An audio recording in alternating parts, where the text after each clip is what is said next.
ஆதி ஆதி இப்ப எப்படி இருக்கு? கொஞ்சம் பெட்டரா ஃபீல் பண்றீங்களா? ஓகே.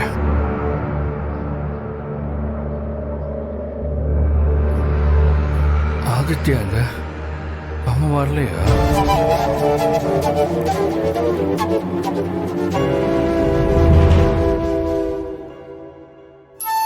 அவ்வளவு சீக்கிரம் விட்டுற முடியுமா? என்ன இருந்தாலும் பெத்த புள்ள மேல பாசம் இருக்கத்தானே செய்யும். ஆமா ஆமா, அது என்னவோ வாஸ்துவம் தான். கொஞ்ச நேரம் சும்மா இருக்கீங்களா? இந்த நிலைமையில இப்படி பேசிட்டு இருக்கீங்க. என்னடி, எங்க வாய்க்கு வேணா பூட்டு போடலாம், ஆனா ஆதி தம்பிய ஒன்னும் பண்ண முடியாது.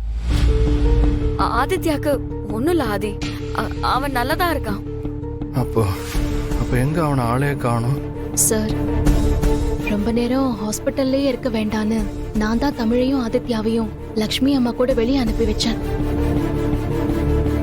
நீங்க என்கிட்ட பொய் சொல்லலையே. ஆதித்யா நார்மலா தானே இருக்கான். அவன் நல்லா தான் இருக்கான் ஆதி. ஆனா நாங்க தான் ஊருக்கு முன்னாடி மான மரியாதையை இழந்து உங்களால தலை குனிஞ்சு நிக்கிறோம். ஆமா அண்ணே ப்ளீஸ் கொஞ்சம் அமைதியா இருங்க. அவர் எதுக்கு மித்ரா அமைதியா இருக்கணும்? உன் அண்ணன் உண்மைதானே சொல்றாரு. குழந்தை பாசம்னு இவங்க அடிக்கிற கூத்துல உன் கல்யாணம் தான் நின்னு போச்சு.